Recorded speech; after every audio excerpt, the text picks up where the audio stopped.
upstage the AAC governorship candidate for Edo State, Oberaifu Udo. Please come upstage. And of course, we want to invite the ADC governorship candidate for Edo State, Derek Osai Izedme. Please come upstage. We also like to invite upstage the APC governorship candidate for Edo State, Senator Umande Okpewolo, is here. And the governorship candidate for APGAR, the person of Dr. Isaiah Osifo. Please, we'd like to welcome you upstage as well. We'd like to also invite upstage the Labour Party governorship candidate for Edo State, Mr. Olumide Akpata, is here. And the governorship candidate for the NNPP, the person of Dr. Azeme Azene. Please, we want to welcome you upstage. We'd like to welcome upstage the PDP governorship candidate for Edo State, Dr. Aswe Udalo, is here. And the PRP governorship candidate, Patience Indidiki.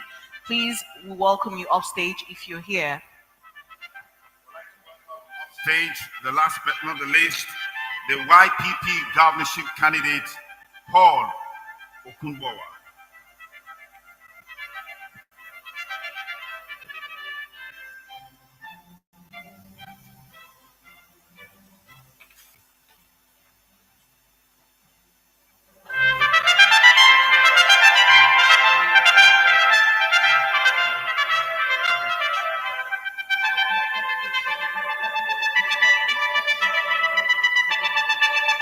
Thank you very much.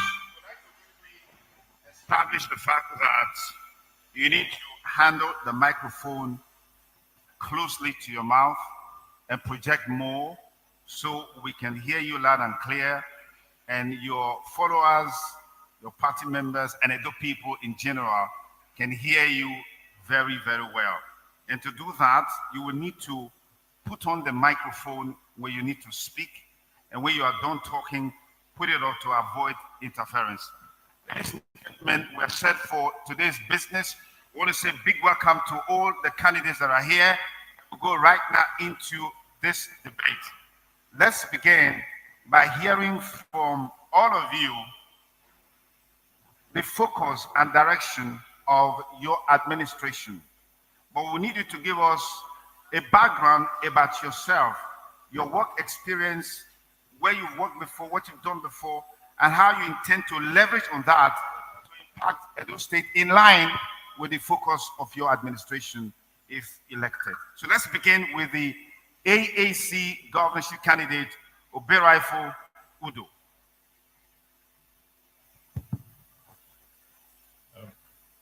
Good evening, everyone. It's a pleasure to be here. Our listeners back home, viewers back home. My name is Oberaifu Udo, Isan by tribe. I am from Emwa in Eastern Southeast local government of Edo State. By God's grace, I am an entrepreneur, a business management consultant, a tech innovation specialist, real estate investor, and also MSME groups enabler. My journey as an entrepreneur has prepared me to understand the intricate dynamics of corporate governance as well as the problems that our people face. I am the group managing director of Vines Realty, a real estate company in Nigeria and also in the United States of America. I'm also the chief consultant of Oberaifu Udo Consults, a business consultancy firm in Lagos State of Nigeria. I am also one of the consultants at Vines Advisory and Consultancy Services and the group head of Travely Nigeria Limited with over 20 years of experience in business management and entrepreneurship. I stand here today presenting myself as the governorship candidate of as the next leader to solve the problem of our people, the people of Edo State. With the vast knowledge and experience which we have garnered over the years, we did a whole lot of survey between the years of 2016 to 2019 with over 500,000 data collected across Edo State, and that led us to come up with a solution which today we are happy and we call a document, the Humanity First document. This document formed the manifesto of our campaign and have championed the cause, preferring solutions to the global diverse human problems that our Edo people face. And it would be a great pleasure to share this with the people of Edo State, hoping that after today or after this session, they will see and know those of us who have genuinely and are ready and prepared to solve the problems of our people and put Edo State on the path of progress and prosperity. My intention to run for Edo State governorship election came from having studied the situation of the country and our state in particular, and see that Edo State or the government house have become a place where Okay, as if you knew your time was up. So we'll move over to Derek Osai, the ADC governorship candidate. Thank you. Can you hear me? Thank you. Good evening, everyone. Thank you to be here. Thanks especially to ITV for putting this event together.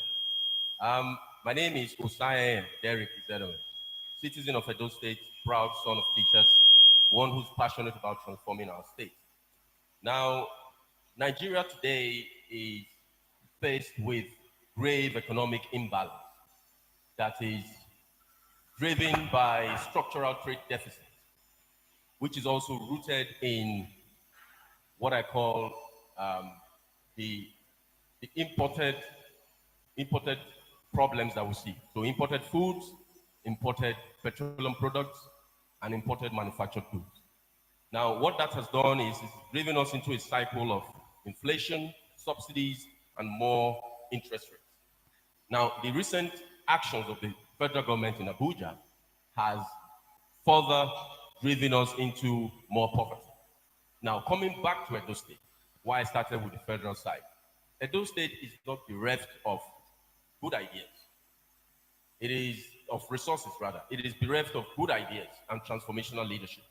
And in this race, what I bring to the table is transformational leadership, because I've spent time to prepare for this. Now, if you want to know about my background, I went to nursery school, primary school, and secondary school, Edo College, and university in Benin City. I attended University of Benin, where I studied petroleum engineering. And afterwards, I moved to Lagos, worked for some years, and then I went abroad. And in my sojourn abroad, I moved through the ranks all the way to senior management, general management experience. I was transferred to Lagos to support the management team, and I left as the managing director of that business. I've also been the immediate past president, like chairman of the Petroleum Contractors Trade Section of Nigeria. So that's my background. In between all this training, in between all this experience, I had training in several business schools and management training. I can bring on board to transform our state, in terms of how you mobilize man and to bring production and productivity into our system. So that's me in a nutshell, and I'm here to add to the narrative that we have brilliant minds that are prepared to do this job, and if the great people of Edo State give me the opportunity, I will tell them and show them what we can do and how. Governorship candidates. Thank you, ladies and gentlemen. My name is Isaiah Osifo from Owenisi in the local government. Malalona, University of Benin City, University of Hall, United Kingdom. I hold PhD in international relations. I'm a university teacher and a farmer. The general of the student University of Nigeria, Suka in 1998. Secretary General Youth Solidarity for South Africa, Nigeria, a pro-democracy group that was committed to the expansion of apartheid in South Africa. Post and telecommunication PM. Two-time chairman of pioneer chairman of chapter of the Association of Local Governments of Nigeria, AGON and National Vice President of ABGON, former Chief of Staff to the State under Professor Osombo. I'm a pro-democracy activist. I believe that democracy is possible in Edo State. I believe that to have nexus between international relations, development, and to have economic development, governor that is interested in development must establish the pillars of democracy. What are the pillars of democracy? The rule of law, accountability, and due process. The independence of the parliament, the House of Assembly, the autonomy of the local government, professional and well-motivated civil service. When these pillars are well established, you cannot anchor in indices that can really define real development of the people. I know that it is possible that Nigeria just can be as developed as America or Britain, as a student United Kingdom. And I'm saying that we any country, any person in the world, but unfortunately, leadership is our problem. I'm here to offer Edo State that positive and good leadership that's comparable to any part of the world. Those are visited all part of the world, student as a researcher, and also as a public policy consultant. I'm given the opportunity to transform in agriculture, in road development. It's more and well motivated. Technology, construction, women development, education, health. So the key development is good leadership. And good leadership can only be known by antecedents and records. Looking at my records and antecedents, I've been committed to prosperity, to development, and to due process in public service. And as a teacher in university, teaching undergraduate and postgraduate students, I'm well deep in research in public policy, knowing that leadership is the problem of Africa. And we have the right leadership. I don't think I can be as developed as any state in New York or in any part of the world. I am here for good leadership. Thank you. Now we switch over to the NNPP governorship candidate, Dr. Azeme Asena. It's over to you, and your time starts now. Thank you very much. My name is Dr. Azeme Asena, the real homeboy, aka the very true son of the Oracle. I've been a pastor for the past 18 years. I'm from Edo North. Precisely, I'm from Okpekpe, Etsako East Local Government. In my past 45 years, by God's grace, I am able to test the 4 powers that rule the world. The economic power, which is one of the powers that rule the world. I am able to create jobs for persons, not less than 300 persons are in my payroll as we talk today. I don't believe in theories, I believe in practical. I've also talked, one of the powers that rule the world is spiritual power. In the past 18 years, I've been a pastor who have over 136 branches under him in Edo State and overseeing 29 nations in the world.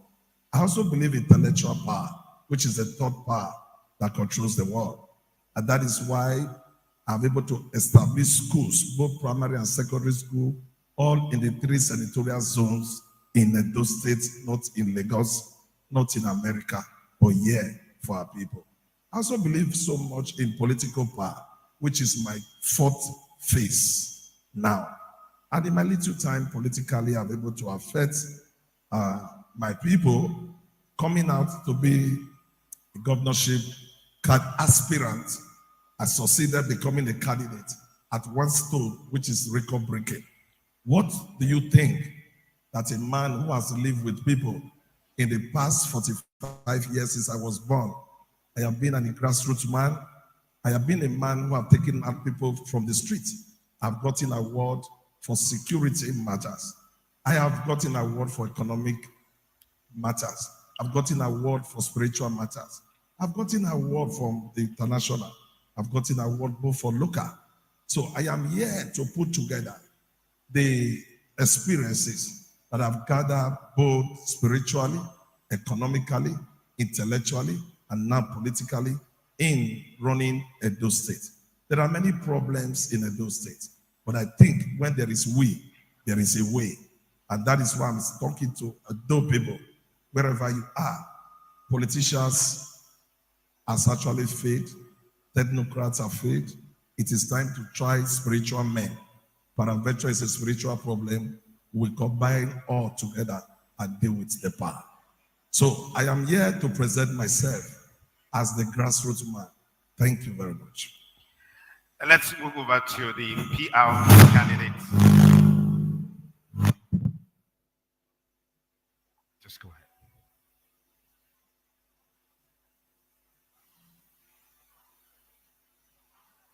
Can we just help check if that mic is? Turned on. Yeah.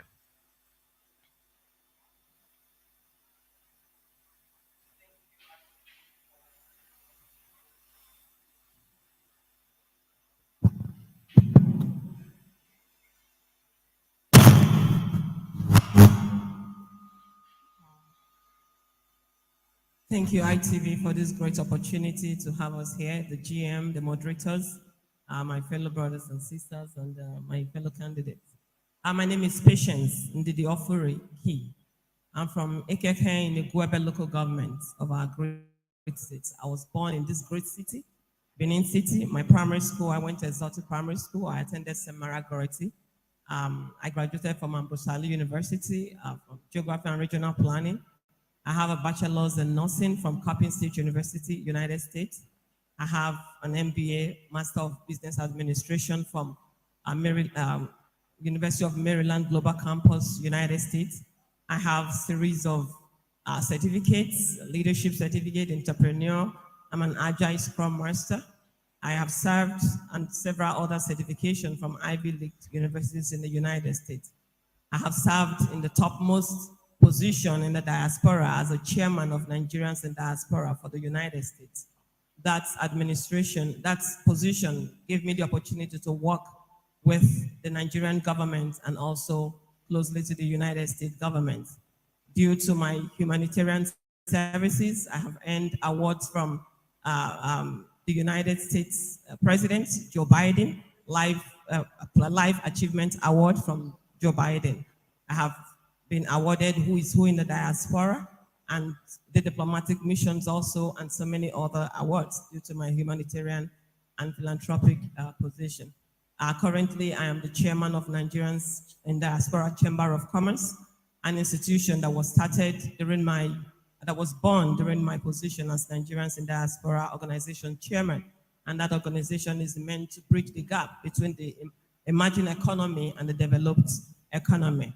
Why am I here? I am here because I see retrogression in our land. I see regression in the land. With my introduction, I was born here, I know my area. I see hunger and anger imprinted on the faces of our people. And that is why the best thing I want to do is touch life, invest in human beings. As a healthcare professional, as a humanitarian, the best part of our manifesto, of our agenda is to invest in people, human capital development. This will give them access to education, access to healthcare, access to entrepreneurial skills, character skills, communication skills, security skills, all the things that can help to build human beings. Human beings are the best investment we can give. And when we create the enabling environment in agriculture, technology, tourism for human beings, our states cannot but go forward and march ahead and become a global community, because we are big in a lot of things in our states. And as we continue the discussion, a lot to be exposed to us. Thank you. Thank you very much. We'll move over to the YPP Edo State Governorship candidate, Paul Okunbowa. Over to you. Good evening, everyone. Thank you for having us. Well, most sincerely, I'd like to thank the management of ITV for the opportunity to be here. At least we're not being censored once more from airing our voice. I've always said I'm an ordinary man. I don't have so much to my portfolio, but what I carry is natural and organic, and that is the ideas that can solve problems. But by God's grace, in my lifetime, I've been the convener of the Capital Intelligence Nigeria, an idea-based organization saddled with the responsibility of fine-tuning ways to solve problems and create wealth with problem solved. I am the Chief Executive Officer of EcoQuest Creation. I am the Chief Executive Officer of Simba Technology and Incubation Center. I am the lead facilitator of the popular Tesla tutorials, aka Gorilla Brains. I am the proprietor of Cavalry Crown Academy. I am the convener of Opium Restaurant and Lounge. I'm a baker with a bakery. I am a car wash owner and a laundry owner. And at 39, before I turn 40 this year, I already have more than 500 persons who earn salaries from my ventures, who pay taxes to Edo State government, and are all resident in Edo State. I believe that the issues that has confronted us as a people is not spiritual, it is man-made. And I also believe so much in my heart of heart that when the right thinkers occupy the right offices, you find staggering results. And I believe so strong in my heart that we can cause a rebound in the productivity and creativity belt of our young people. I believe so strong in my heart that we can provide welfare for our elders. I believe so strong in my heart that we can create a robust economic engagement here in Edo State. I believe so strong in my heart that leveraging on technology, we can revamp our security architectural problems. I believe so strong in my heart that people are hungry and they need redemption from the political class and the wealthy elite who see the ordinary people as a means to continually enrich themselves. I believe that sincerity enraptured.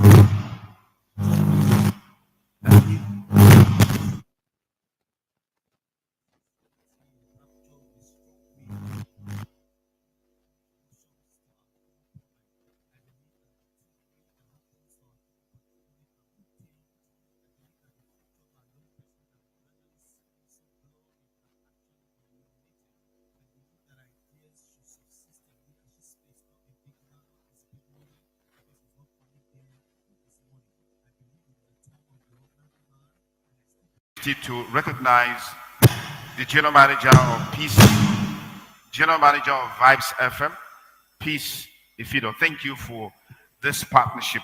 We'll go for a quick commercial break. We'll be right back on the Edo State governorship debate, courtesy Independent Television and Radio. Transformation don't come on. Everybody vote for the party we ready to make Edo better. ADC not the party oh. Everybody vote for the party we ready to make Edo better. Sign and the man oh. Everybody vote for the party we ready to make it. Like Brigadier Ogbemudia and Professor Ali of old, who had passion and zeal to rebuild Edo State, comes a young man in that same mode, but with youthful vigor and transformative ideas to rebuild Edo State, transformed in agriculture, education, industrialization, economic empowerment. Engineer Osayan Derek Izedonwe as governor and Philippine Monichi Osagi as deputy governor, African Democratic Congress Edo State can be a state that works for all. Derek Osayan and the man oh. Everybody votes for the party we ready to make Edo better. Vote Engineer Osayan Derek Izedonwe as governor. Vote ADC, the party with the handshake sign. I am Osayan. My name is Mr. Peter Obi. My very good dear people of Edo State, I appeal to you to vote the Labour Party candidate, Olumide Akpata. Bring the change. I have traveled around Edo State. I've seen the need for great work in areas of infrastructure. This is not time to sell your vote. This is not time to put the future of your children at risk. Even when they give you the money, you can collect it because it's your money. But I appeal to you to vote for a candidate that will serve the people of Edo State. Vote the Labour Party candidate, Olumide Akpata. Labour Party, forward ever.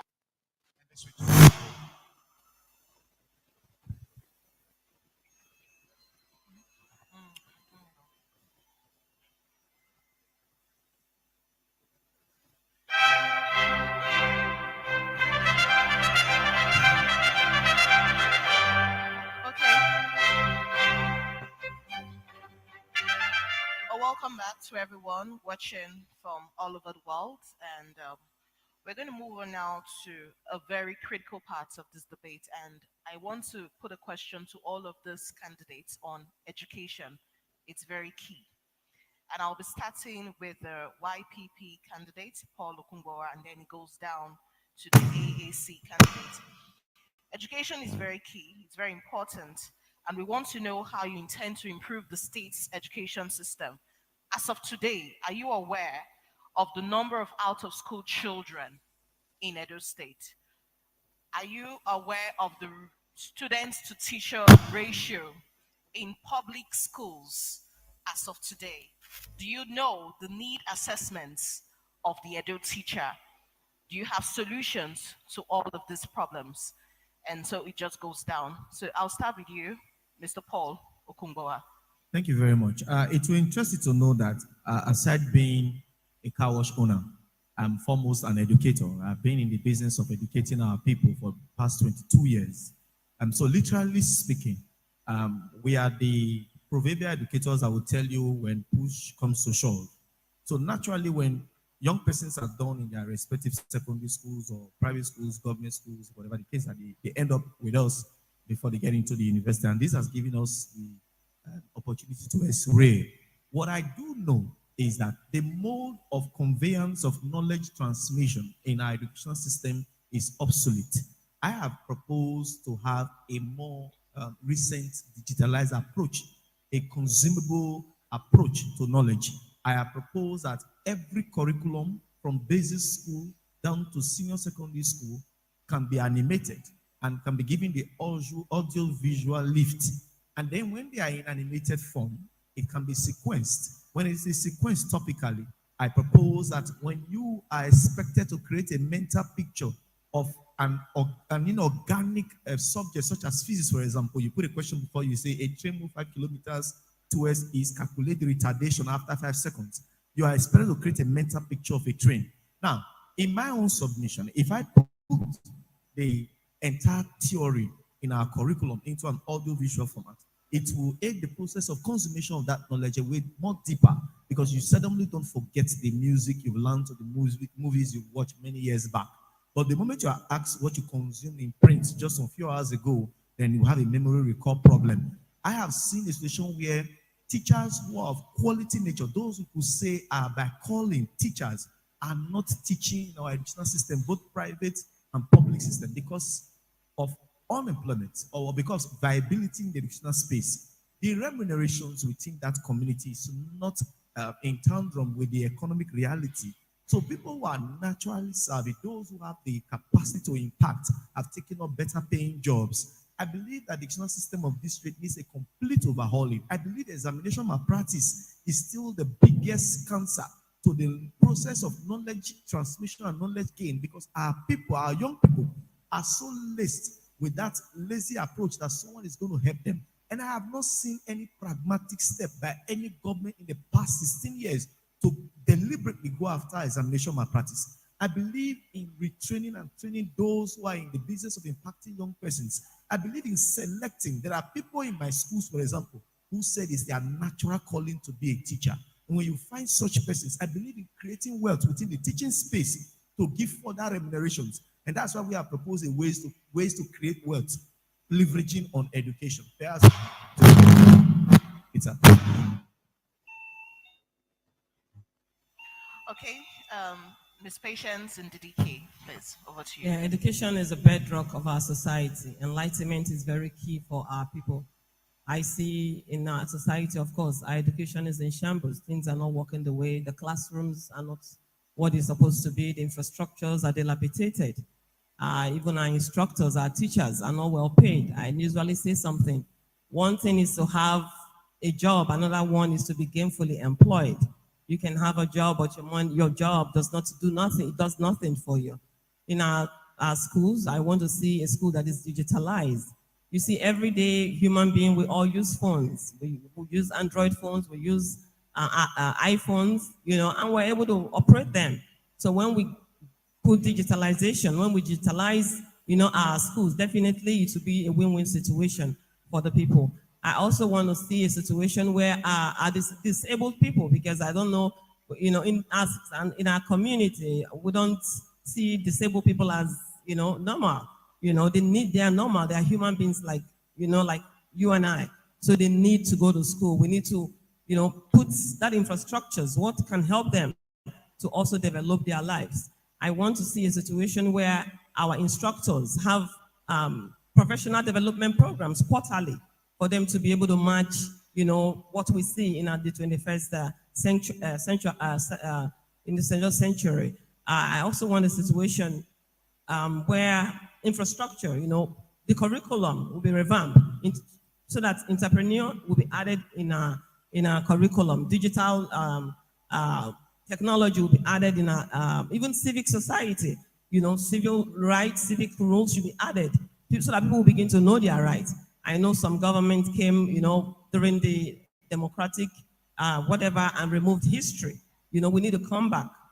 History is very, very important in everything we do. So people need to know who they are, where they are coming from, because that will be able to help us to forge ahead.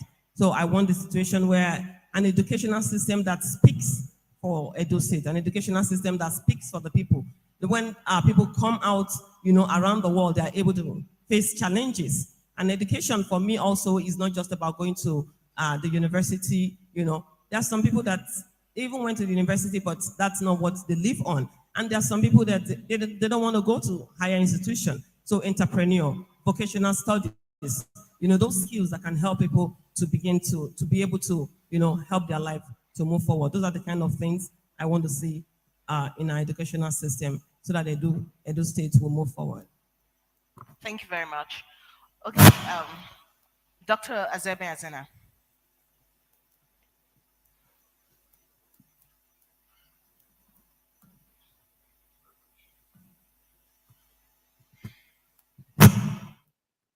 Thank you very much.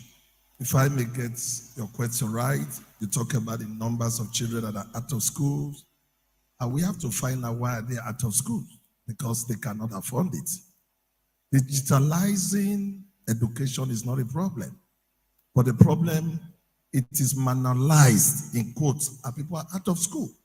So the first thing I think is a solution to children who are out of schools is to create free education so that we can all have access to school. That is why in our party, when you say NNPP, we say New Nigeria. When you say New Nigeria, we say education for all. So we create an environment when education can be accessible both for the poor and the rich. Number two, you talk about the numbers of teachers and all that. You discover that our teachers have not been retrained and retrained and retrained. You can change the curriculum of a school. What about the teacher that want to use it? So we have to retrain our teachers and retrain them until they will meet up with the 21st century standard. Thirdly, why are the children also out of school? Because of the hard economic nature that is biting their parents. So if you want to work on education to stop children selling for the society, selling in the society during the school hours, you have to look into economy. How do you put food on their table when they are in school or when they are back from school? That is another principle we are going to look into. One of the things I'm going to take from this present administration, which I love so much, I'm not that type who criticize everything about person. Nobody can be totally bad. Nobody can be totally good. It's Edo best. I'm going to make sure what they have started, when I become the governor, I will implement it and I will improve on it. So, free education, and for the tertiary institution, because education is like Abu Salim, other polytechnic owned by the state, we are going to reduce the school fees, because presently now doctors, to read medicine in Abu Salim University, you need to pay up to 700 to 800. To read law, it's about 600 school fees. That means in the next few years, a poor man will not be a lawyer again. A poor man will not be a medical doctor again. So I will do everything possible that the school fees are reduced so that poor man can still become a medical doctor, can still become a lawyer in our future. Because education is not meant for the rich. A child that is not trained today will be the one that will destroy yours that was trained yesterday. So I believe that all children should have access to education. Thank you. Dr. Azayo Sifo. Thank you. Thank you.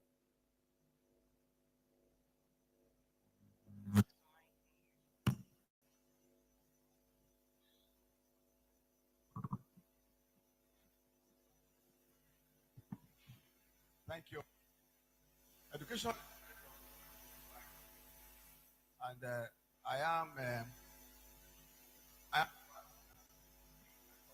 in school, and I've taught in university.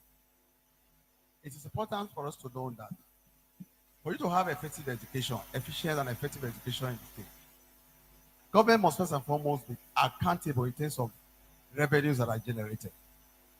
A corrupt government cannot give a good education because you need to save resources. Because it is a social responsibility that first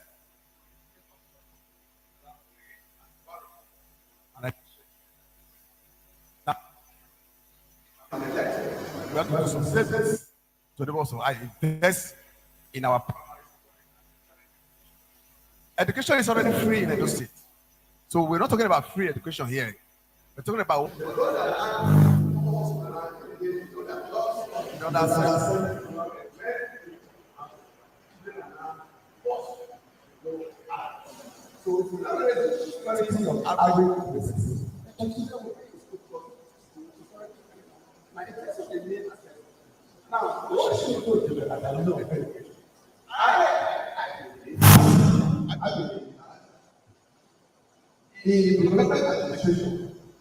development from below toward is realistic. That is to say, before you digitalize or you expose the children to computer education or AI, the basic infrastructure of primary education must be there. They have no furniture to see. They have no good environment to learn. There are no instructional materials for students to learn. And you must have established a foundation that will create an enabling environment for these children to learn. And the teachers must be encouraged to be creative. I don't best I disagree because it is not the best for us. Okay? What you do is to give laptops to teachers and to read the rosary and dictate to students without the creativity of teachers. Teachers must be trained so that they can write their lesson, so they can instruct children to reading culture. Our children at best are not reading. They have no textbooks in the primary school and secondary school. That is not a good culture. Children must read literature. They must be exposed to laboratories, teachings and sciences. So we have to go back to basic education, whereby teachers are creative. They write their lesson. They read. Teachers have to read. If professors, I teach. If you don't read, you can't teach your students. The teachers must read. This dictation you give them on laptop, and they go to the classroom and begin to write on the blackboard, not even a bank. It's wrong. So what Edo best is completely out of it. Thank you very much, Dr. Isaiah. We now move over to Dr. Derek. Derek Hussain. Thank you. Hello? Yes, that's a good question. I think when it comes to the subject of education, for us it is very fundamental in terms of preparing our kids for the future. What we have today is somewhat colonialist educational system. Our view is that needs to be rejigged hook, line, and sinker. We want to change the narrative in terms of the educational curriculum. What do I mean by that? If you look around our competitors, we are not competing with Lagos State. We're competing with India, China, and the Asiatics. What we need to do is look at the pedagogy of our educational system. By that I mean the practice, learning, and teaching that's currently in good. We are not training people for the industry or to be future ready to work as entrepreneurs. We are training them to be white-collar workers. So for us, we want to restructure our educational system in such a way that right from primary school, kids are going to be taught how to engage with big machines, how to produce shoes, how to have a handwork.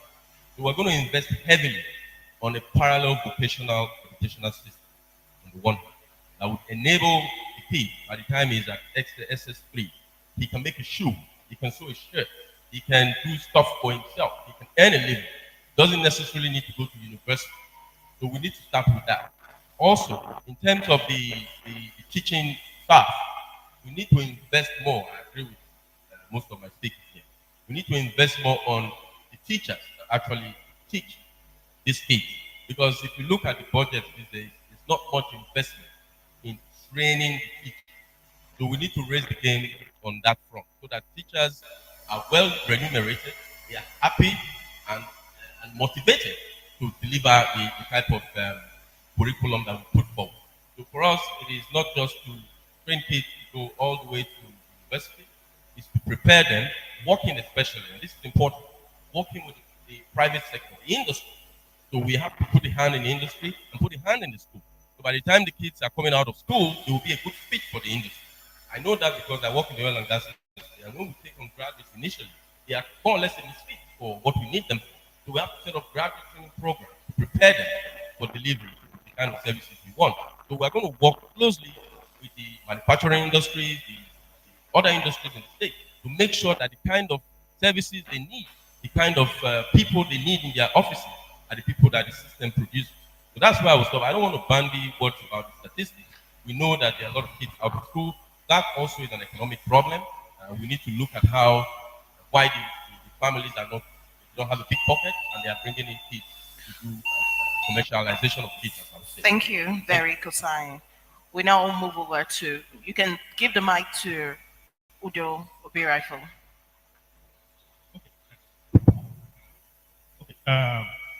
It's very important that we know that education is the right of everyone. And like what my brother just said, I just want to correct that we are building the next generation that will be useful not just to themselves, but to the society, to Edo State at large.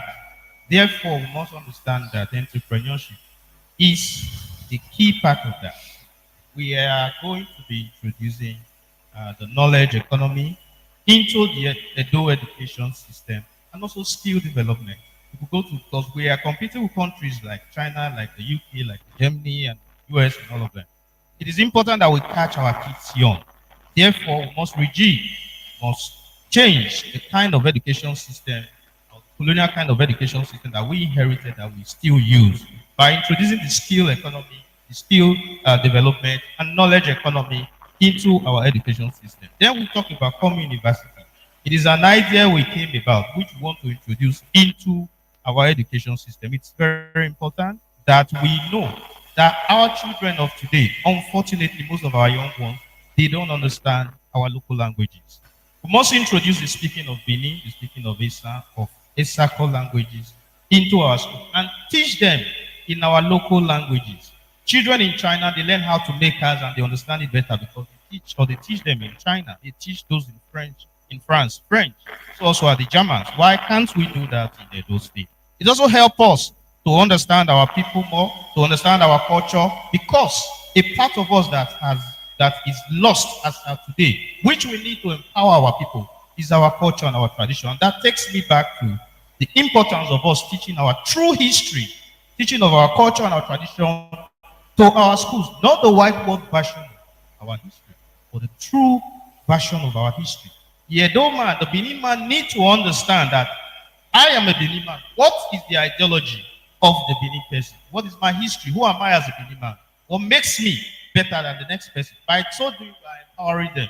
Then that takes me to the issue of our students. Our students introduce bursary into the schools to ensure every student in the tertiary institution, they get a token every semester when they go to school to support them. And our kids, like we said before, also in our manifesto, we intend to introduce primary and secondary school free education, then in the university or tertiary level, to reduce drastically the fees for our secondary school students. We must talk about strengthening the academic unions of our universities. It is unfortunate that today, even the government or our government now interfere in the activities of the tertiary institutions. The autonomy of tertiary institutions is very, very important. Teachers' welfare and training as well. We must look into that and ensure we encourage our teachers. We pay a living wage for them to be able to. Thank you so much for your answers. We're going to go on a quick break and we'll return shortly to the debate.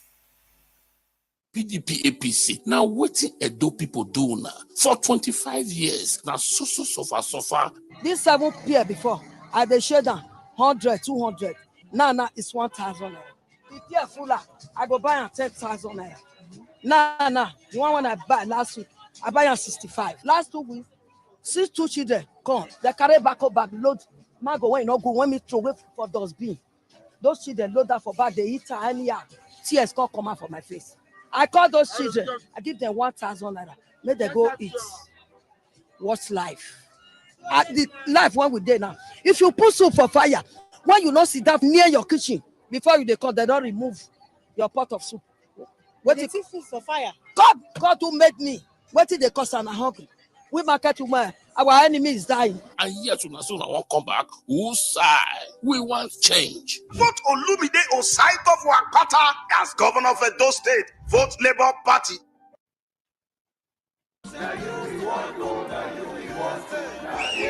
Plenty people, una never tire for promise and failed government. Una no want good roads, electricity, better school for our children, and make kidnapping end.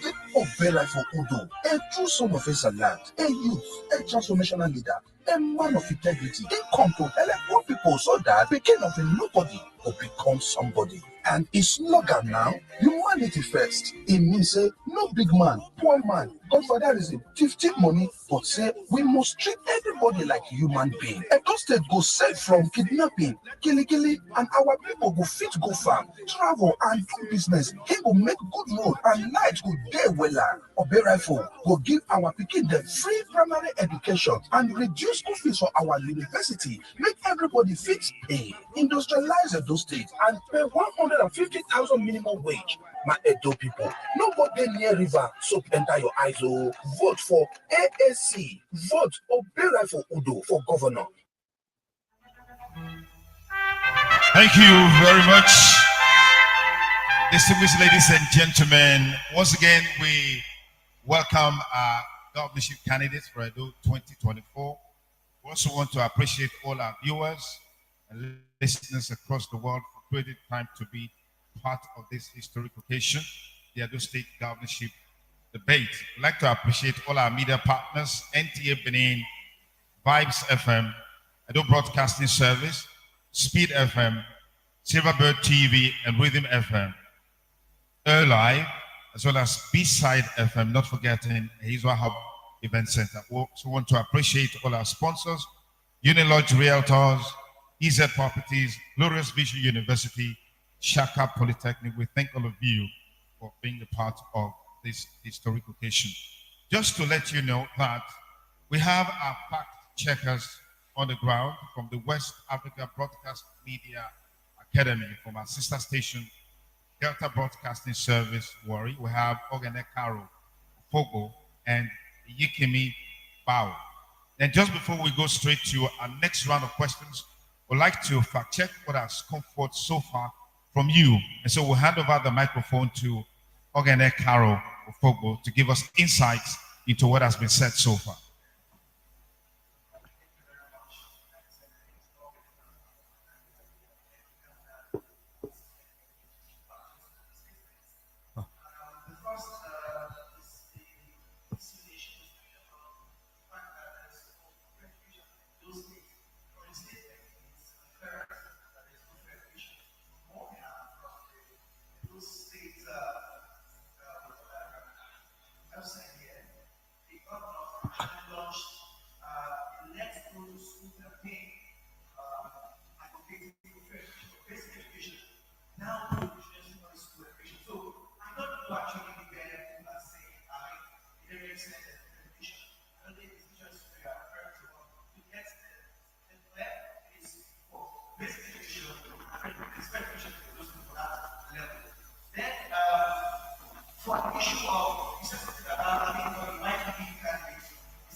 Thank you very much, Ogene Karo Fogo.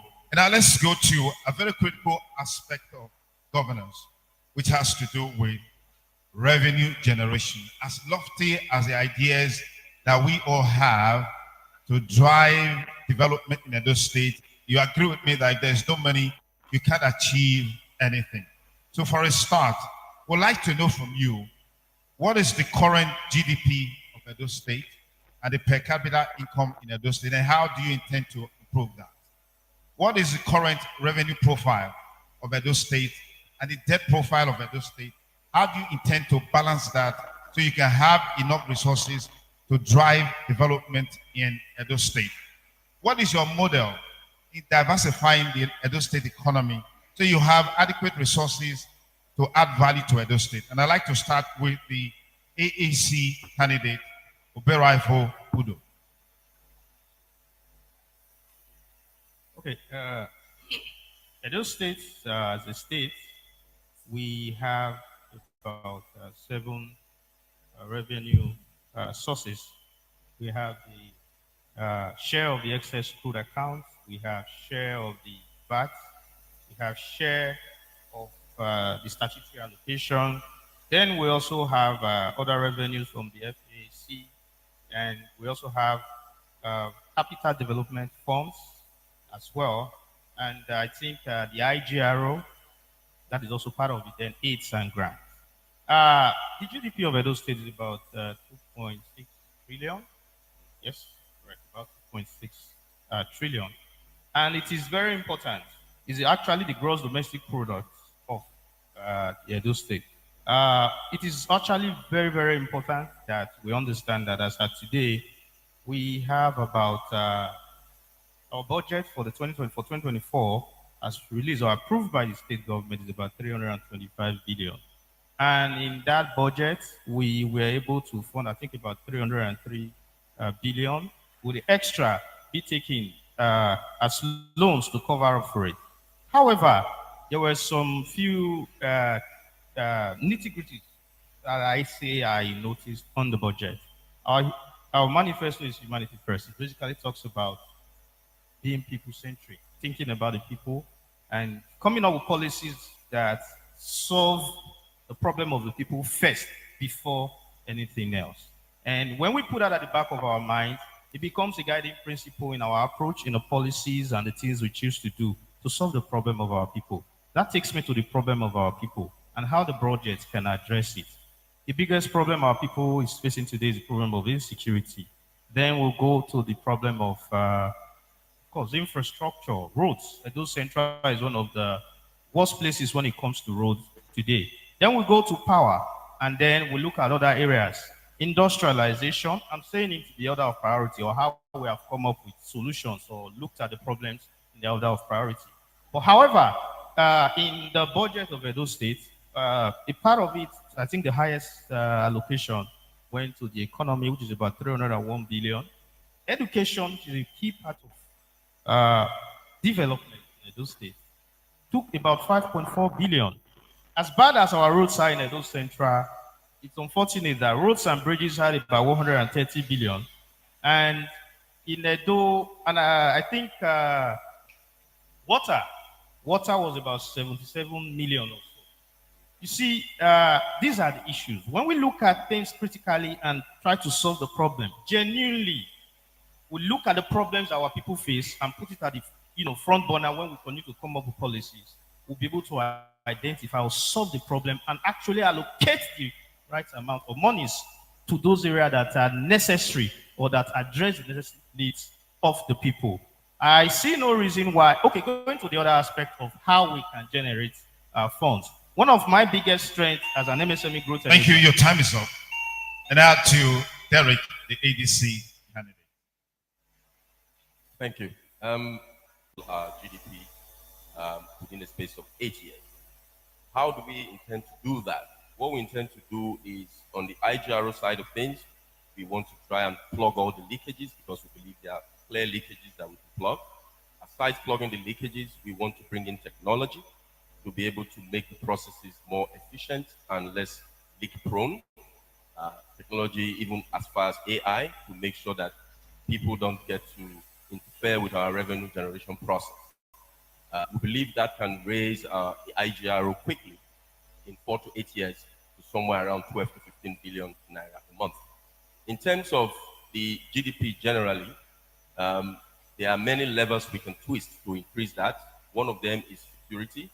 So we have to go head on, stamp on security with every resource that we have to do two things. One is to get people back to the land, to farm and produce, and also produce feedstock for the factories that we intend to bring because we are heavy on industrialization.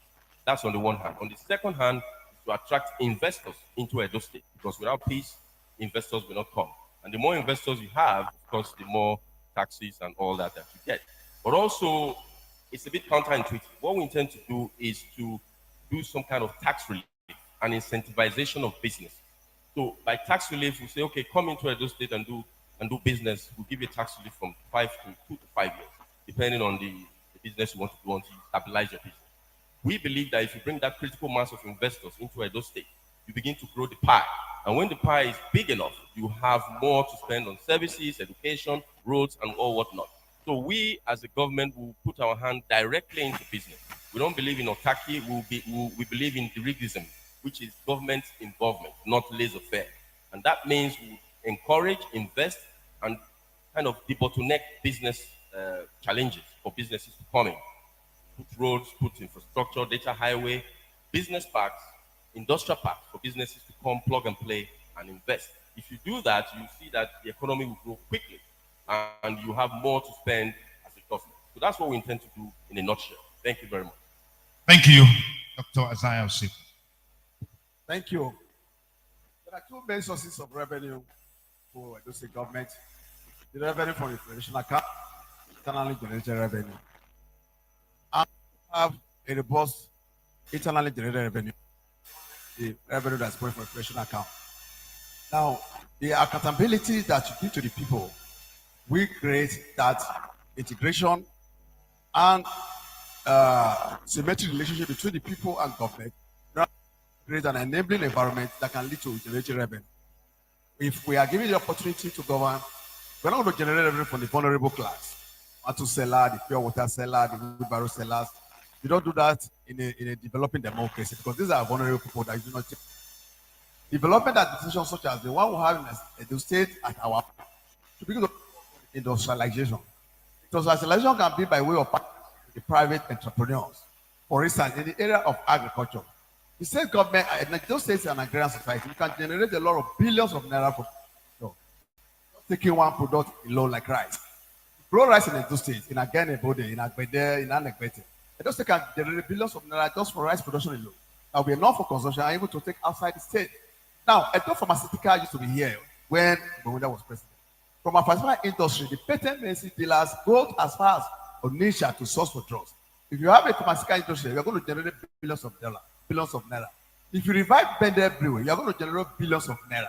If you introduce public water supply, public water board, you are going to generate billions of naira. Edo State is an oil producing state. We have the highest reserve of gas in Africa at Open. And people tell us that we cannot refine our refinery, we cannot convert our gas to domestic use. That is not true. With the right technology and innovation, you can generate from our gas resources, our oil and gas resources. We are a historic.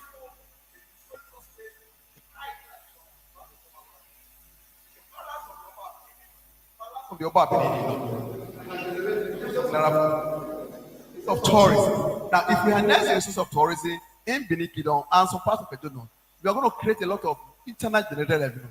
But the bottom line is that for you to generate this revenue, the government has to be honest, and that will not elicit confidence on part of the people and are coming to invest in your economy.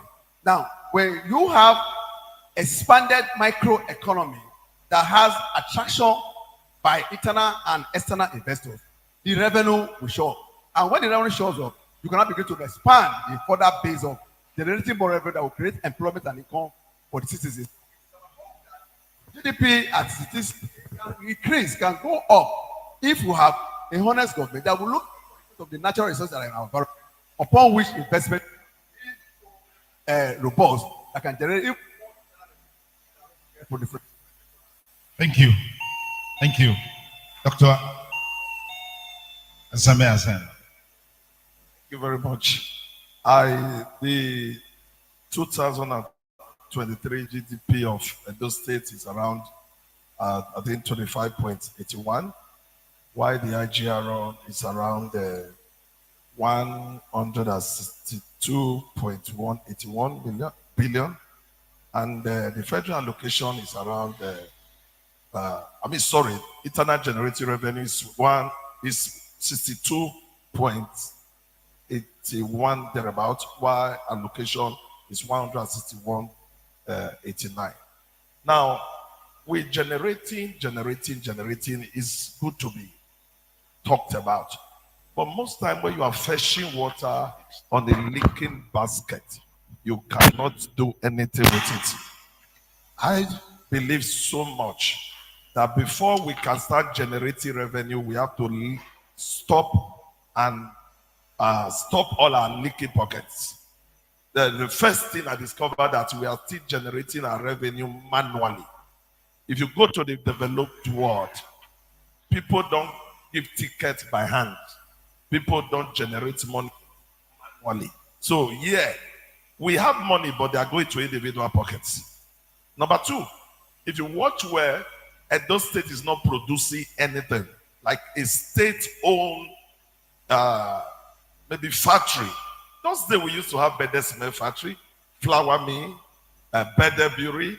That is where our income were coming from.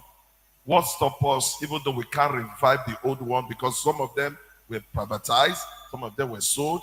Why not go back to Edo Cement Factory, even though not the previous? Because we have the stone, we have what it takes to have a cement factory. Why not work on that and that become a source of revenue? Why not so talk about agriculture? The rice we consumed are coming from the north.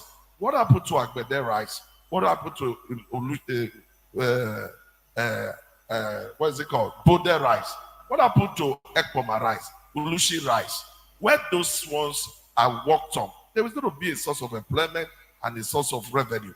And now, to discover one of the things, when he said it will not, for example, my co-candidate said, the venerable one will not pay tax. No, there is a law for taxation, both poor, both the rich. But the problem we have in Nigeria is that the rich are left and they are pursuing the poor.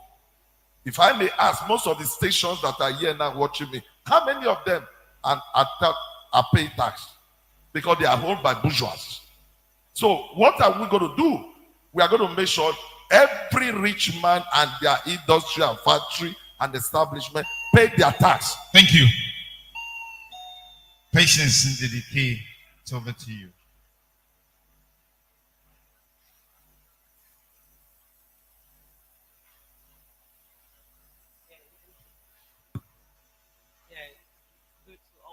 About the IGR, the figures that we have. Could you just project a little bit more?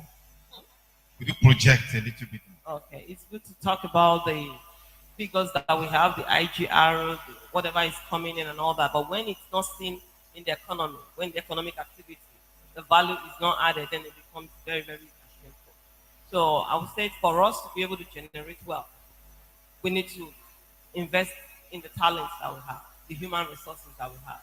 Because human beings are the best, resource that God has given to us. And also to use the natural resources that God has given us to be able to create this wealth. We have agriculture. We have tourism. We are big in tourism. Edo has to start manufacturing. Production is key. A state or any economy that keeps taking, that keep, getting from others and do nothing about the wealth that is embedded in the state, then there's nowhere that we are going.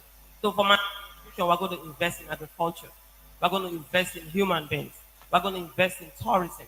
We're going to invest in manufacturing and technology. Very, very important. Let's look at agriculture. We have rubber as, a resource in the state. A lot of byproduct can come out from rubber. Gloves, tubing, tires that we use, foot mats, footwear, rubber plates, a lot of things. This will not only give us local revenue, it will not only add national revenue to us, but it will give us global revenue. I'm a healthcare practitioner. I also own my small business in healthcare. I've worked in one of the biggest hospitals in the world, Johns Hopkins. Everything that we use, from tubing to gloves to whatever, comes from rubber. So that's already an international business for Edo State. Look at timber and wood. Edo, we have the best of the best wood. We have soft and hard wood. Edo State has the best of the best wood. I want to create a furniture village in the state. where people can, do what they know how to do. We are good in woods. Look at the artifact that is being brought back to the state. Where is it coming from? Some from wood, from the things that our people are used to doing. Then tourism. I tell people that people come from all over the world just to come and watch White House.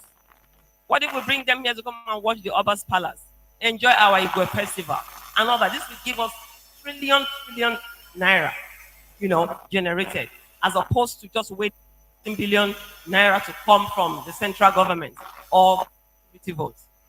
So all these things we can do for ourselves. Of course, security is very, very important. And what causes security? Insecurity in our state is poverty, hunger. That is why we're having security. When we create jobs, insecurity is. Thank you. YPP candidate, over to you. Thank you very much. One of the advantages you get when you listen to people who are scholarly with figures and statistics that helps you with some measure of projection. You see, it's okay for us to list the revenues generated in the state, either through IGR or whatever the means. It's okay for us to have these beautiful statistics on the internet of the billions and the billions. But you see, when it's not reflecting in the lives of the people, I personally don't see it as economic robustness. Now, Nigeria is blessed with population, with over 220 million population. That in itself is commerce. That in itself is business. There is a reason why China deliberately refused WhatsApp and Facebook and leverage on their own WeChat. The idea is that we have a population. We can actually create wealth with this population. But you see, we have trade treaties that allow those who have economic robustness, who can take facilities in their countries, come into our country. And then they take their hands so deep into our population stream. And then whatever they produce and mass produce, they get serious economic robustness. I have often asked, is it difficult for our state governors to deliberately go into direct public partnership investment? Because if you look at what we have in healthcare, for example, as we speak just now, the cost of Ventolin has gone up. Some companies that produce drugs have left the country. And we have health challenges, we have population. What is Edo Pharmaceuticals currently doing? Is Edo Pharmaceuticals currently challenging the current medicines or antibiotics that are expensive? Because if Edo was massively into production from Edo Pharmaceuticals just in Okoro here, and we leverage on Nigeria's population, and we take our produce and our drugs and other medically produced useful items in the medical space around the 30 cities of Nigeria, you see wealth coming in. I have often asked, we have viable area space in our lands. Why can't we produce and go into commercialization? Food processing. If you look at Ogun State is making a lot of profit from agriculture, leveraging the population of Lagos State. What happens if we can give robustness to agricultural space? And then when we can surface upon the insecurity that has greeted the rural environment, and we encourage productivity to our farmers and go into secondary production, you will see that Edo can be creating and making wealth directly from leveraging on Nigeria's population for the 36 states. I often say sometimes that if you go to United Kingdom, when I was in Manchester, I noticed that the store I bought African shop things from was owned by a Pakistani. And then these Pakistanis had employed other Pakistanis. And they were selling as far as the locally processed locust beans and even okra, plantain. And I said to myself, is it difficult to have an Edo market in London, in Manchester, in Canada, in the United States, in Texas? Because when you do, Nigerians in diaspora will prefer to want to take that hard currency back home. That will be mopping and creating revenue. See, there are serious ways that we can organically create wealth if we have. Call like this, PDP go come, APC go come. Now different promise. Now would they hear? I they beg, but I mean no say, in go feel runner for us. Vote Labour Party for Edo State. Bam! Transformation don't come on. Everybody vote for the party we ready to make Edo better. ADC na the party oh. Everybody vote for the party we ready to make Edo better. Very good sign and the man oh. Everybody vote for the party we ready to make Edo better. I remember Brigadier Gwemudia and Professor Ali. When I remember them work for Edo State. Now so one young man wey named the engineer Science Derek is there doing. When we change everything, food go dey nyafu. Schools go better pass as them be now. Work go dey, loan and money go dey for small businesses. Now so then too, won't make them party African Democratic Congress take make Edo State to be number one. They won't make things better for everybody for Edo State. Make we agree for them. ADC na the party, oh. Everybody vote for the party we ready to make it do better. Vote Osayi Derek Izedimwe as governor. Vote ADC, the party where they take handshake, they know. I am Osayi Derek Izedimwe, and I approve this message. Thank you for staying with us. It's still the governor candidates debates organized by Independent Television and Radio. We several media partners, and we say a big thank you to them. At this point, we want to ask the candidates. We want to know your plans, your victory. We want to know your plans on how you intend to be victorious in this election, considering the power of incumbency, money politics, and federal might. How do you think your party will overcome these factors and still achieve victory? So I'll start with the YPP candidate. My party and I are not prepared. Sorry, hold on, before the time starts. Did we all get the question? Are we on the same page? Should I go back? Okay, you're just coming in. All right, I said with the issues of power of incumbency, money politics, and federal might, how do you intend to ensure victory for your party in this coming election with all of these factors at play? Let's go ahead. Prior to this time, it was a two-stage between two prominent political parties. And in the last presidential election, we learned by default that one man's narration can change the course of our political landscape. And that, in no small measure, get a serious blow to the political actors and actresses as far as Edo State is concerned. It will be of the Labour Party emerged overwhelmingly in Edo State without liquidation, without structure. And they believe that this will work for them. They will go to the ballot box. You see, while the tigers and hyenas are busy fighting, the snail and the turtle will quietly scale through. When they are counting ballots in hopes that they must have been rigging themselves or destroying their own votes, our votes will be consolidating. The people's will be increasing. So while they are counting, unknowing to them, they intend to be counting what they have masterminded. Only they'll be hearing YPP, YPP, YPP. And before they know it, the snail has finally got into its final destination.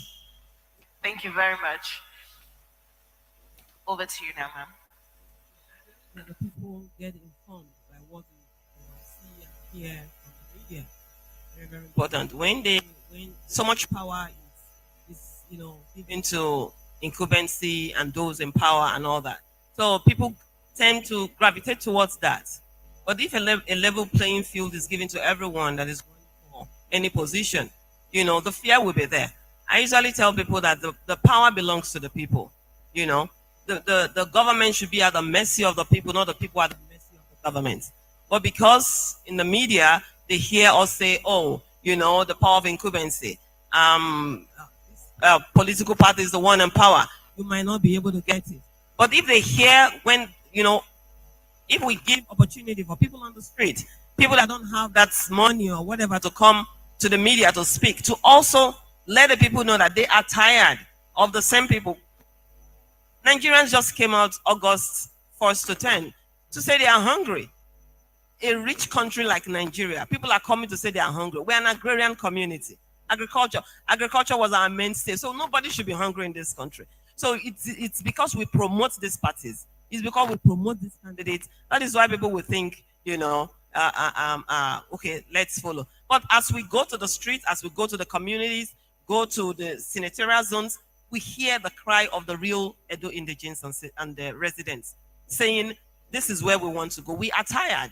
They are actually tired, And, when we stop projecting this kind of, even the institution like INEC will be afraid to rig. They will be afraid to get money and do things that they are not supposed to be doing. So the less promotion for these people. Of course, we know our media houses need to grow. We need money to function and all that. But there are different ways to get it. If we stop promoting these people, definitely their wings will not be able to fly. That's what I say.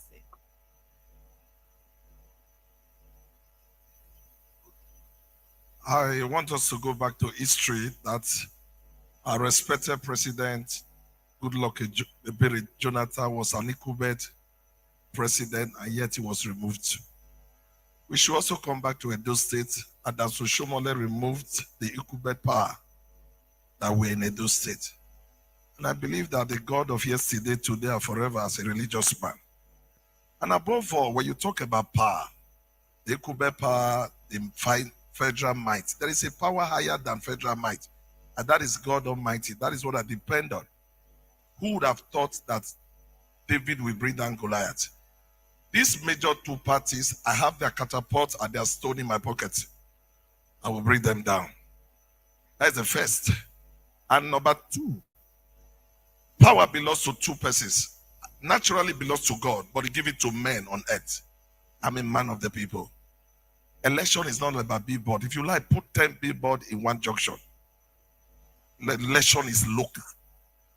We are not going to, like he said, we are not going to billboard, we don't have the resources. But we have the people with us. So I depend on the people and I depend on God Almighty. Like I said, that what it takes to bring down the mightier and the mighty down is just a catapult and a stone.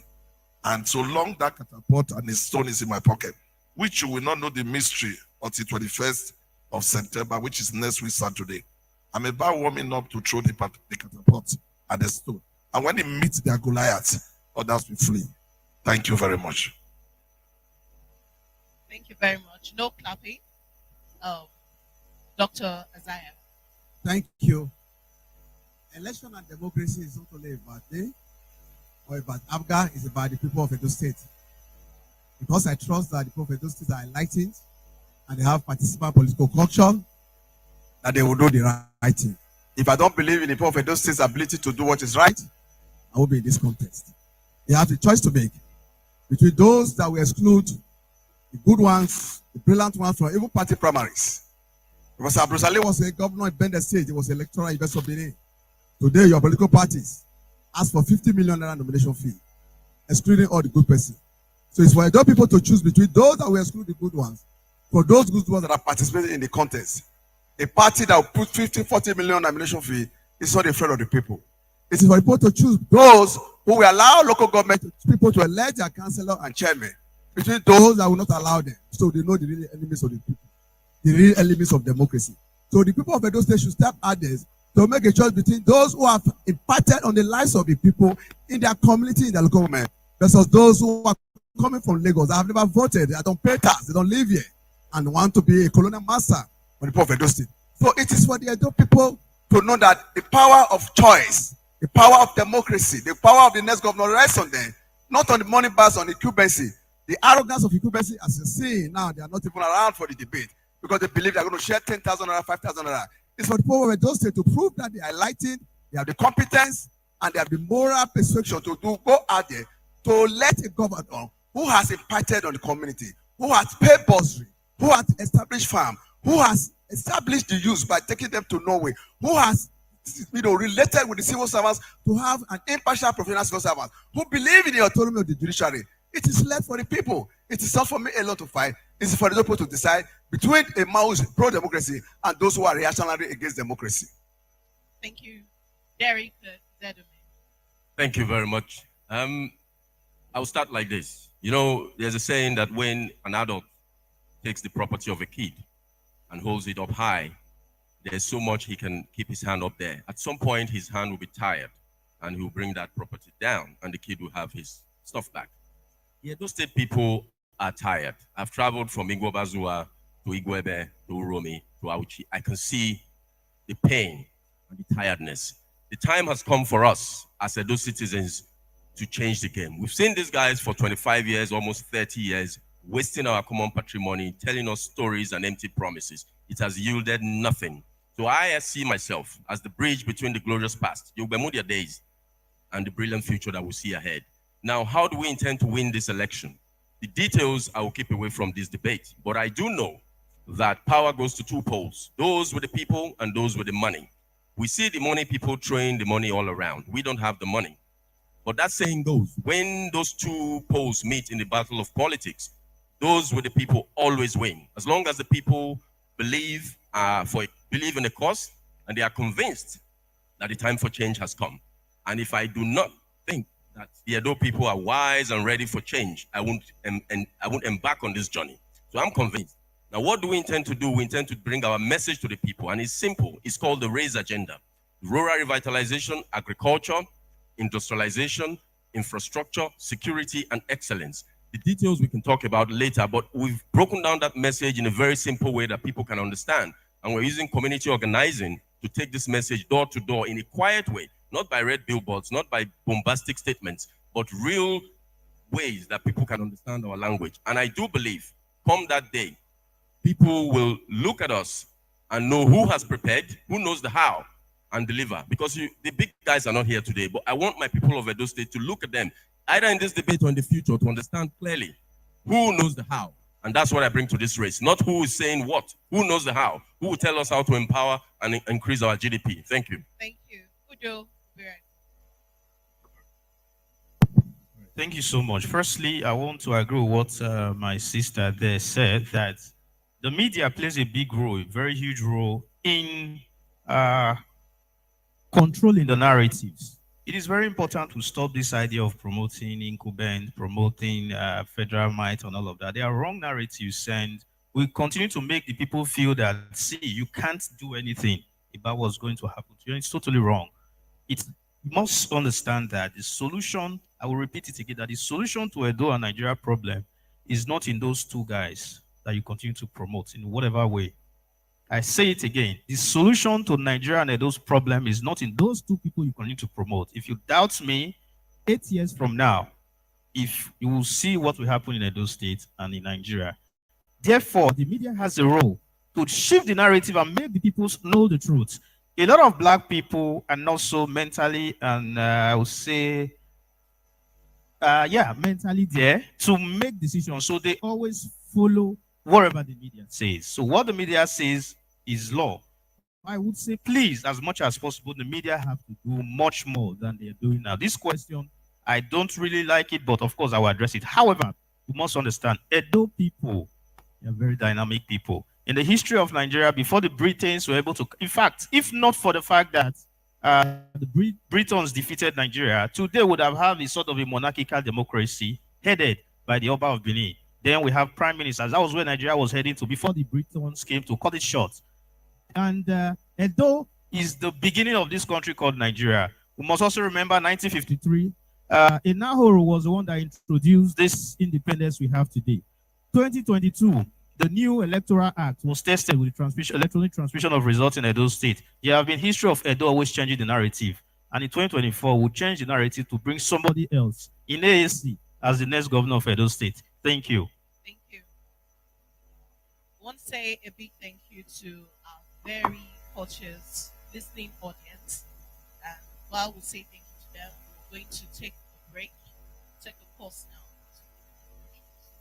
People of Edo State, after 8 years for government, people sign board for everywhere, say their candidate, he go do one, do waiting. Now they break. I beg, make una see how our road everywhere for Edo State can be under PDP. This na Imade Street for Upper Mission in Obaha local government. See Bini to Auchi road can be. See Ekpoma road to Auchi as it be. This na Uselu Lagos road for Benin City. See road for Honda local government. This road now for inside Ekpoma, my people. See Ekenwa road before barracks, Bat road everywhere. This now for a way like community for Orion local government. Make una see bypass road for Sapele road for Benin City. This time hammer for GRA Benin City when Chikere rain fall. And many other roads, but everywhere for Edo State. People of Edo State, we don't see PDP part 1, their part 2 go good to make we shine our eyes. We want change. Vote Olumide Osaigov Wakpata as governor of Edo State. Vote Labour Party. Edo to ADC Norena. Iare ni adofiedu imawerie. Deriko sae. Orimana kio Edo. Iare ni adofiedu imawerie. Wagiario boyo ieke. Orimana kio Edo. Iare ni adofiedu imawerie. Engineer Derek Izedome Mwegbe no here fiedo with here. Be na very ma do e no pay. Brigadier Samuel Ogbemudia Akele Professor Ambrose Ali Yawo Mayedo Berenokbera Engineer Derek Yaye Doyakiewebo Awo Bubo Rameyobo Ivi Mayafe Ramewina Upakebe Amegaro Wariazene Engineer Derek Izedome Noga Okariobogo Tedo Ne Philip Emonite Osage Noga Hawaii Wagiariobo yo ieke Orimana Hio Edo Ni ando fiedu mawerie Wariazene Engineer Derek Izedome Wariazene ADC. I am Osai Derek Izedome, and I approve this message. Thank you very much. Once again, we'd like to welcome you to the ITV and Radio Edo State Governorship debate. Let me use this opportunity again to appreciate all our partners, media partners, NTA Benin, Vibes FM, Edo Broadcasting Service, Speed FM, Silverbird TV, and Rhythm FM, Air Live, as well as Hizua Hub Event Center. Not forgetting B-Side FM.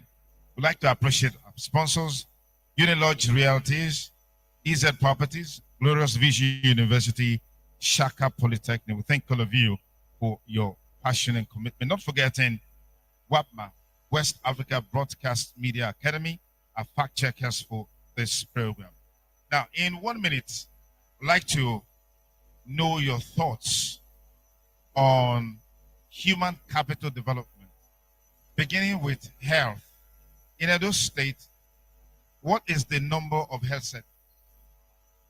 What is the need assessment as it relates to doctors required in Edo State? And what is the doctor to patient ratio in Edo State? What is your model for the protection and sustainable development? We also like to know, what is the unemployment rate in Edo State? And how do you think foreign direct investment can help to actualize all of this? And I'd like to start with the YPP governorship candidate, Paul Okumbo.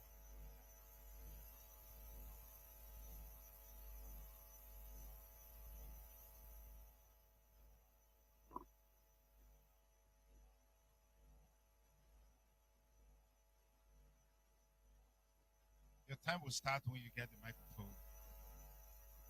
And it starts now. Thank you for the question. Here's the truth. I am not a member of the NMA, neither am I a member of the medical board. What I can tell you is that I'm a victim of the poor health care that has greeted our state. 4 months ago, I personally rushed my mother to the hospital, UBTA, should be very precise. And it was just one doctor that was on call that night. The doctor happened to be someone I attended University of Benin with when he first did his first degree program in botany. And I kept begging him, and he kept trying to.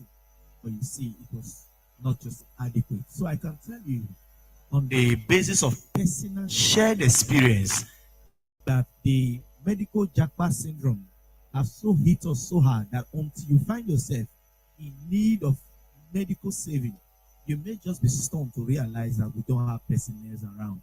As for unemployment, it's evidently everywhere. If they were employed, they would not be singing Abba Father to the man who is depleting them of their resources. Into the key quickly. It's very key because population to be able to do what we need to do. And the ratio between doctors, nurses to patients is very, very low. What I in our system, general Nigeria, you know, we just a lot of things on book, but physically, tangibly, people are not feeling it. So we need a healthcare system that's affordable, that's accessible, you know, that people can, you know, can work with.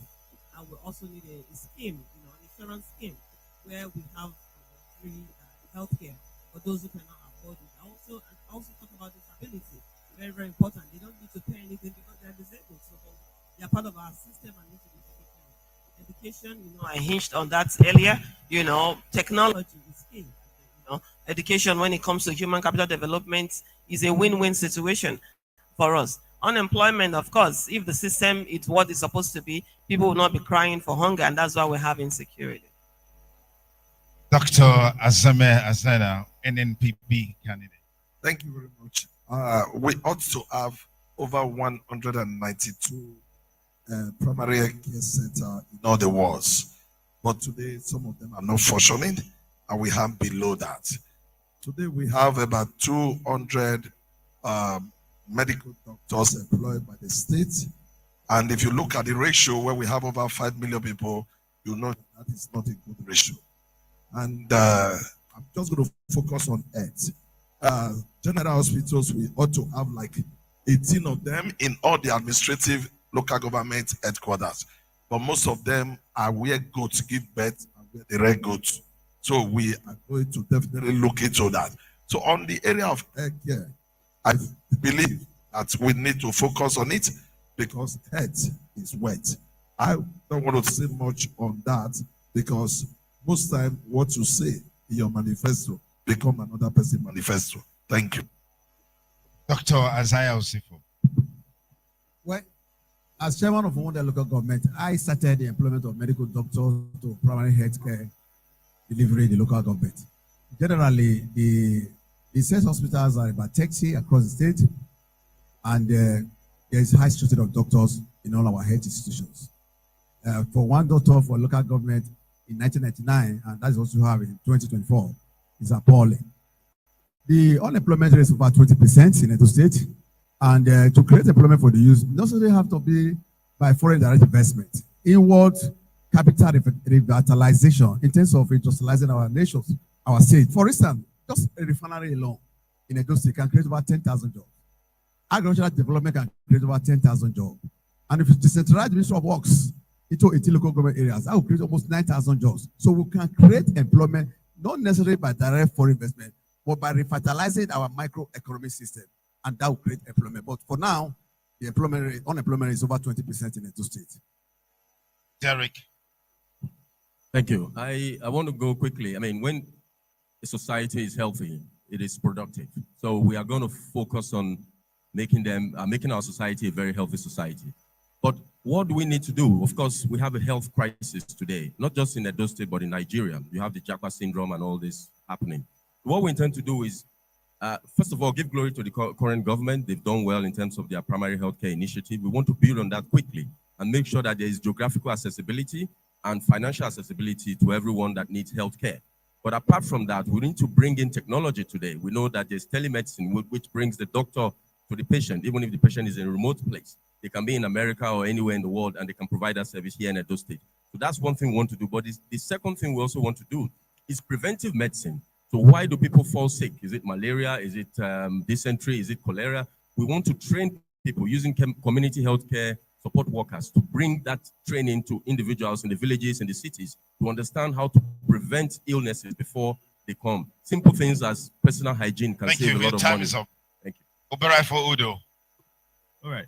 The record shows that about 28% of Edo people are unemployed. And to solve that problem, coming from the angle of the medical sector, we intend to revamp or introduce what I will call, because today one of the reasons why our doctors are running away from the country is insecurity. We must solve the problem of insecurity. If we solve the problem of insecurity, you see most of our doctors will be staying back, those in Ottawa and the rest of them. Then again, we must also introduce what I will call state allowances so they can have a reasonable or good living wage. Then ethno-medicine. We have looked away from the herbal medical sector. Every ward is supposed to have up to 10,000 people to one healthcare center in each ward. If we can introduce our herbal medicine sector, revamp it, Edo State, will forget, is part of or played a role in the revolution of the Orthodox medicine between 1913 to 1914 after the First World War, when the white men learned that our people were taking herbal drugs and they were very strong, the soldiers they used then. Thank you. Gentlemen and lady, we come to a very critical part of this debate. In the course of the presentations from each of you, I'm sure one thing or the other struck you that you probably may want to react to. In a nutshell, we're saying we're providing you the opportunity to ask yourselves questions. That will be done in 2 minutes. Question as short as possible, and then the person that you're asking a question will respond immediately. Okay, but before we go into that segment, we'll quickly take a short break. If you just still the Edo State Governorship Debate, coming to you courtesy of independent television and radio and our media partners in Edo State, NTA Benin, Vibes FM, Speed FM, EBS, B-Side FM, Silverbird TV, and Rhythm FM. We thank all of you for making this a reality. We'll be back with you in a moment. Amedo. Oh my God, what a beauty. I think I will fly you around the world in your private jet, spray you with hard currencies. I know your lines. In every love season, this is what you say. You said the same thing to Isosa, Obehi, and Habibat. You've made a mess of their lives. I guess you know me. I said it. I knew it that I saw an angel sitting on that seat. You should be drinking this on a boat cruise with Chaperones in white, singing to your praises and your beauty. How about bros? Grow your game. It's that time of the year when you make promises you never keep. Like I said, I am Edo. This is the story they've been telling us. Whenever we listen to these two parties and their failed promises, they have nothing more to offer. The new guy on the block is my guy, your guy, Olumide Osaigbogbo Akpata. When he makes promises, he keeps them. Vote wisely. Vote Olumide Osaigbogbo Akpata as governor for Edo State. Vote Labour Party. Many thanks again on this debate on the stables of independent television and radio and our media partners. We go straight to the climax of this debate, where each of the candidates would ask any candidate of his choice or her choice a question. Then we'll bring this debate to a close. So we're starting with the YPP candidate, Paul Okumboa. Can we give him a microphone? Can we give him a microphone?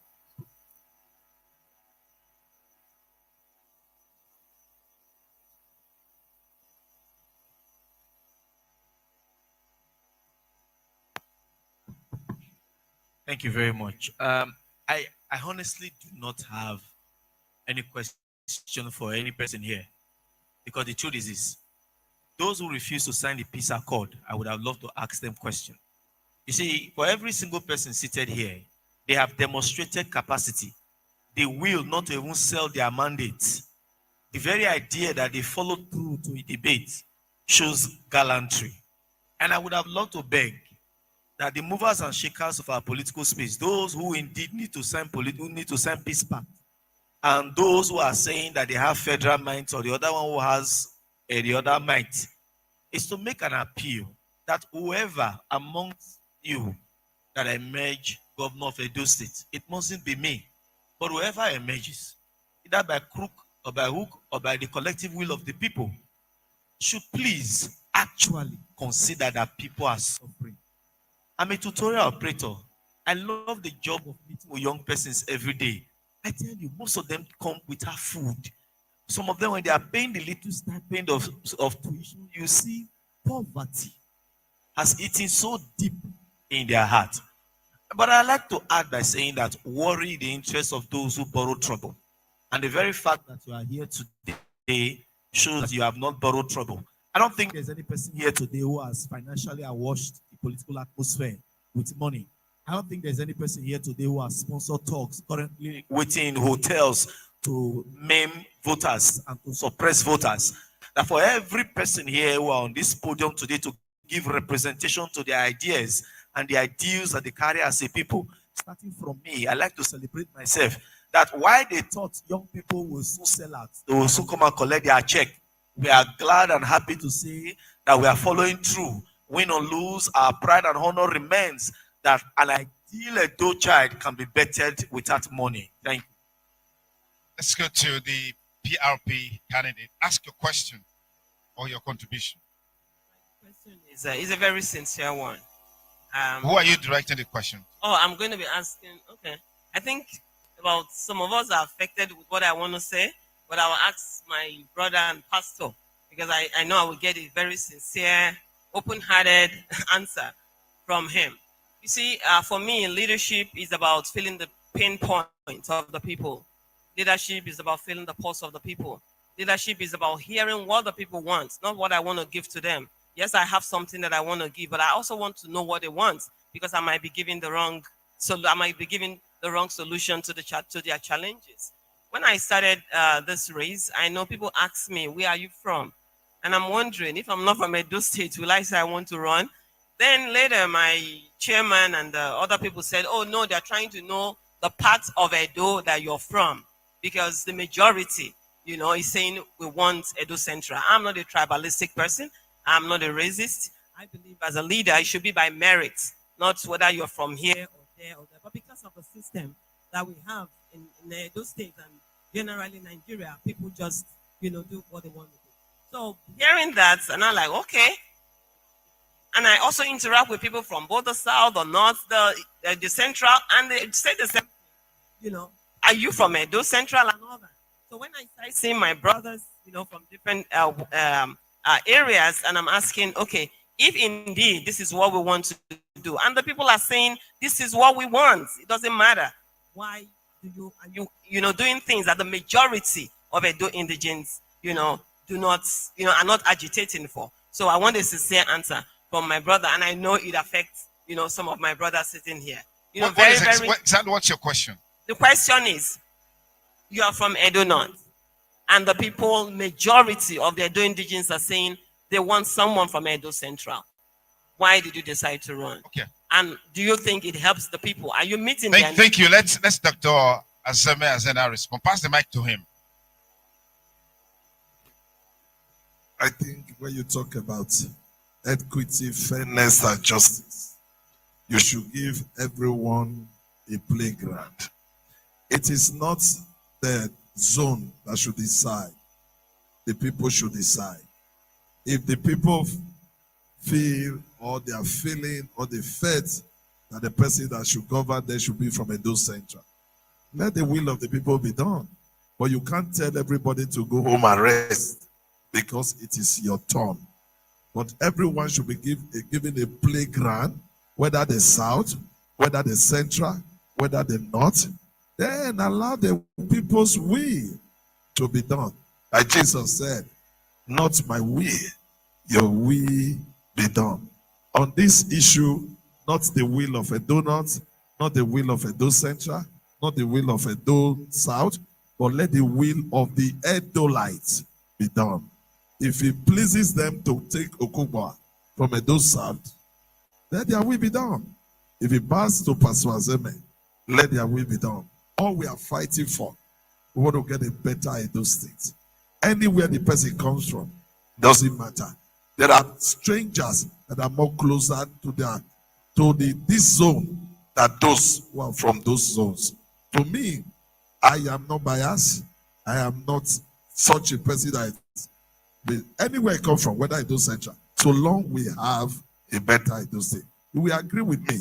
Oshomole was not from Benin, but virtually most of the mega projects that are still in Benin today were done by him. There is somebody we come from Edo South and we work for Edo North than an Edo North person. That is my philosophy. Thank you very much. Okay. So let's hear your question, and who are you directing it to? No, I don't have a question. I will follow my senior brother. Thank you. Now, I only have a recommendation. I have recommendation. Firstly, I am looking for those who are watching and for those who are listening, anywhere, anyhow, any way, we can implement debate as part of our electoral law so that next election is part of the requirement that you must speak to the people, or else this mega, in quote, according to the media, who does surface for debate, it all started for a few years ago. It's becoming a norm. Or else a time will come, journalists, when you organize debate, you will not see anybody. Let us implement it as electoral law, part of your qualification. Before you can become a governor, before you can become a president, it is a must that you must appear before the media and talk to the people. Secondly, if I have opportunity, I would also recommend that whosoever we emerge, one of the ways to have a good governance and a good society, don't throw away others. Okubawa may have followers. that may not support me. You have your followers. You have your followers. You have your followers. I have my followers. When I emerge, if I carry Okubawa as part of my government, definitely his policies will be part of my government, and his people shall be part of my government. Where do we have problem in Nigeria? It is when somebody emerge and he do away with others. So the ideology, the philosophy, the principles of others will be wasted, and the followers of all those ones will fight you. That is why the present federal government will never have peace, because the obedient movement are fighting them. So long Obi is not part of the government. Thank you very much. Dr. Isaiah. Thank you. I will not want to ask questions because my concern about this election result, my concern about this election is about good leadership. And my appeal to the people of Edo State is that we don't get good leadership by talking, picking a microphone and begin to talk to people. You get good leadership from an antecedent. I studied in Nigeria and studied in the United Kingdom. The British politics is thriving because they are more interested in the antecedent of the candidate, the platform of the political party, or the rhetorics of the candidate. I know people, please ask questions about the antecedent of the man or woman asking you to elect him or her as governor. Governor is not a tea party, it's not the job for just anybody. It's the job for a competent community leader who has records of service and has demonstrated capacity for leadership. We don't have democracy in Edo State today because people do not even know that until you have democracy, you're not going to have development. The moral foundation of democracy must be sustained by participation in election. Don't wait for them to pay you to come out to vote. Democracy is not about the candidates. It's about you. Come out to vote for a good man or a good woman, because after Saturday, you have another 4 years. I detest colonialism. I detest violating the moral fabric of democracy. That the man does not live in the state, you not pay a tax in the state, you not voted in the state, you have no stake in the state, nothing in the state, and you want to come and be a governor. That's moral violation of democracy. Everybody should reject it in entirety. And let the man who has records on antecedent.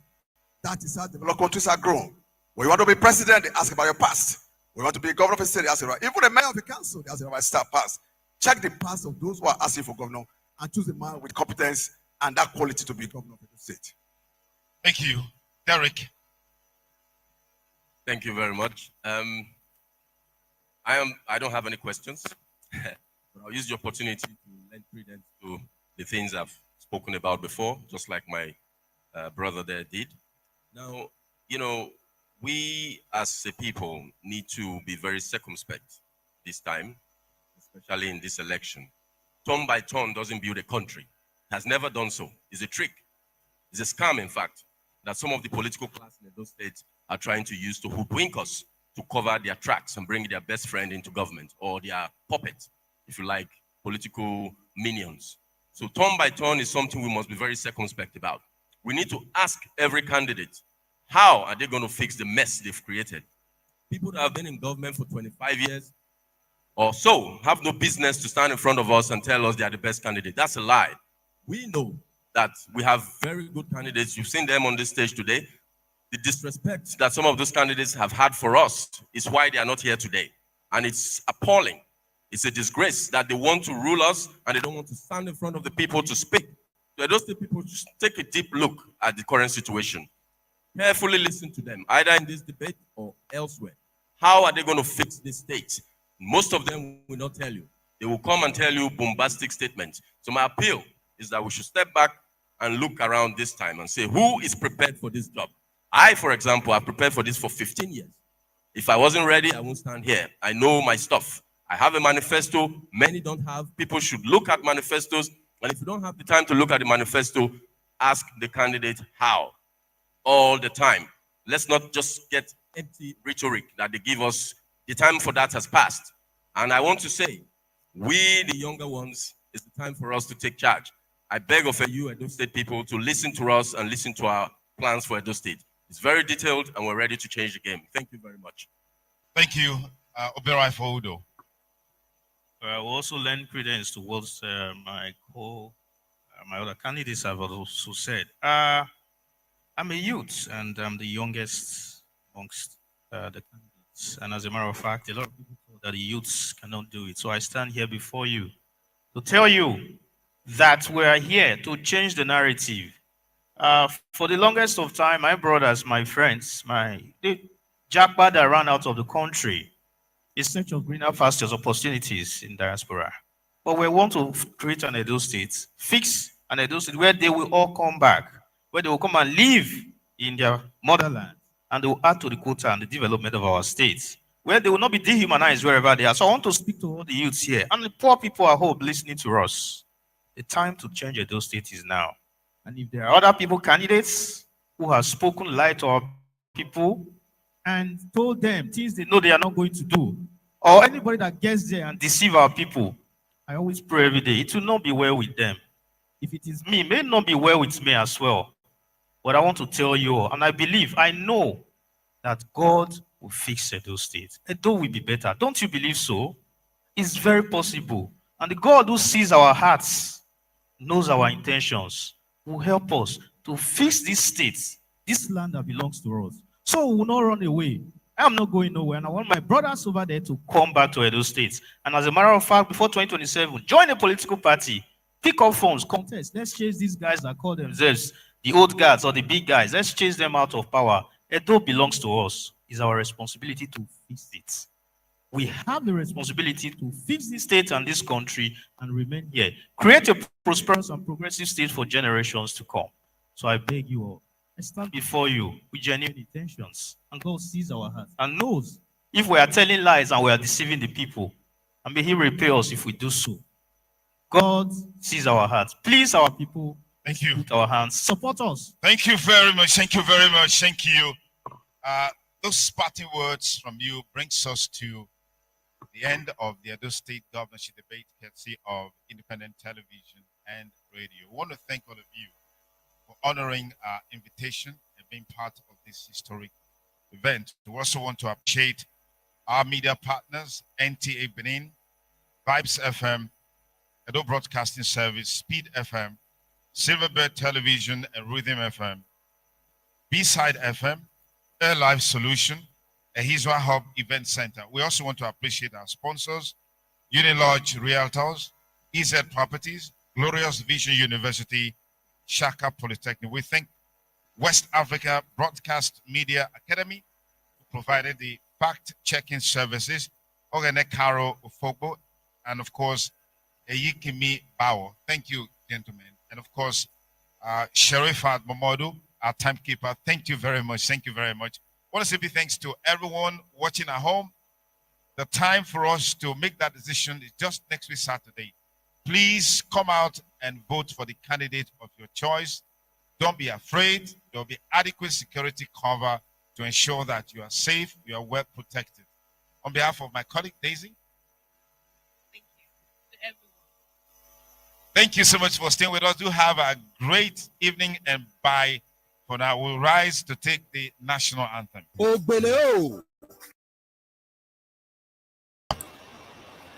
All right. Well, thank you guys for joining me. I don't know what happened with ASWA. I guess they're probably going to take their own debate at a separate time.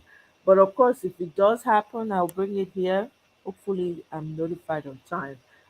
So I'll see you guys at 4 p.m. Okay? Thank you and have a great day.